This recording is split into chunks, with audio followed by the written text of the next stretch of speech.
It is the business of teachers to run not merely the schools but the world. A year later, the famous creator of educational psychology, Edward Thorndike of Columbia Teachers College, announced, "Academic subjects are of little value."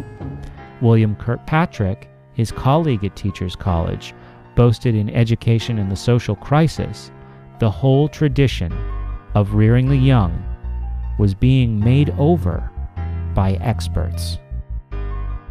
And meanwhile, at the project offices of an important employer of experts, the Rockefeller Foundation, friends were hearing from Max Mason, its president, that a comprehensive national program was underway to allow, in Mason's words, the control of human behavior. This dazzling ambition was announced on April 11, 1933, and schooling figured prominently in the design. Rockefeller had been inspired by the work of Eastern European scientist Hermann Müller to invest heavily in genetics.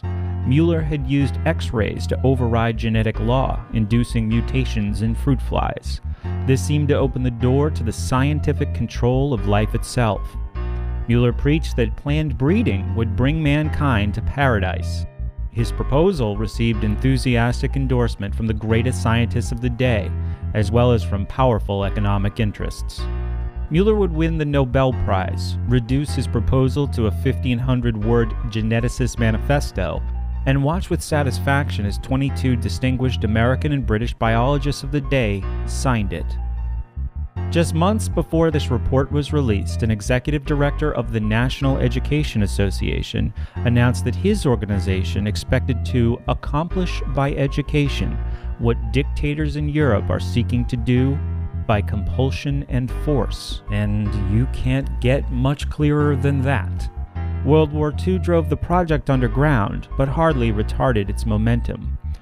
Following cessation of global hostilities, school became a major domestic battleground for the scientific rationalization of social affairs through compulsory indoctrination. Great private corporate foundations led the way.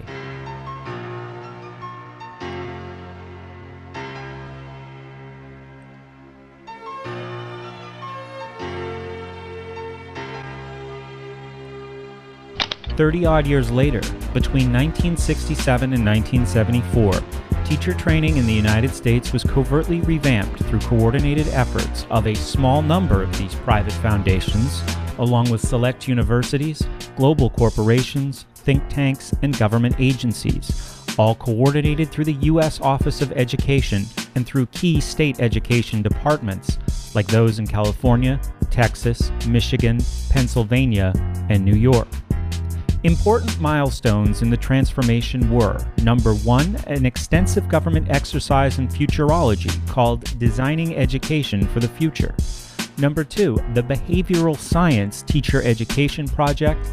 And number three, Benjamin Bloom's multi-volume Taxonomy of Educational Objectives, an enormous manual of over 1,000 pages which, in time, impacted every school in America. While other documents exist, these are appropriate touchstones of the whole, serving to make clear the nature of the project underway. Take them one by one and savor each. Designing Education, produced by the Education Department, redefined the term education after the Prussian fashion as a means to achieve important economic and social goals of a national character. State education agencies would henceforth act as on-site federal enforcers, ensuring the compliance of local schools with central directives. Each state education department was assigned the task of becoming an agent of change and advised to lose its independent identity as well as its authority in order to form a partnership with the federal government. The second document, the gigantic Behavioral Science Teacher Education Project, outlined teaching reforms to be forced on the country after 1967.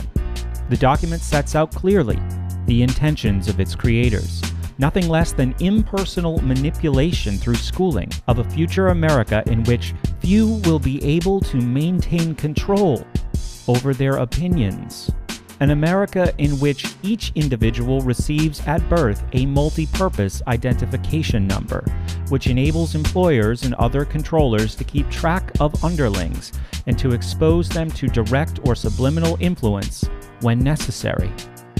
Readers learned that chemical experimentation on minors would be normal procedure in this post-1967 world, a pointed foreshadowing of the massive Ritalin interventions which now accompany the practice of forced schooling. The Behavioral Science Teacher Education Project identified the future as one in which a small elite will control all important matters, one where participatory democracy will largely disappear. Children are made to see, through school experiences, that their classmates are so cruel and irresponsible, so inadequate to the task of self-discipline, and so ignorant they need to be controlled and regulated for society's good. Under such a logical regime, school terror can only be regarded as good advertising. It is sobering to think of mass schooling as a vast demonstration project of human inadequacy, but that is, at least, one of its functions. Postmodern schooling, we are told, is to focus on pleasure cultivation and other attitudes and skills compatible with a non-work world. Thus, the socialization classroom of the century's beginning, itself a radical departure from schooling for mental and character development, can be seen to have evolved by 1967 into a full-scale laboratory for psychological experimentation. Third in the series of new gospel texts was Bloom's Taxonomy. In his own words, a tool to classify the ways individuals are to act, think, or feel as the result of some unit of instruction. Using methods of behavioral psychology, children would learn proper thoughts, feelings, and actions, and have their improper attitudes, brought from home, remediated. In all stages of the school experiment, testing was essential to localize the child's mental state on an official rating scale. Bloom's epic spawned important descendant forms, mastery learning, outcomes-based education, and school-to-work, government-business collaborations. Each classified individuals for the convenience of social managers and businesses. Each offered data useful in controlling the mind and movements of the young, mapping the next adult generation. But for what purpose? Why was this being done?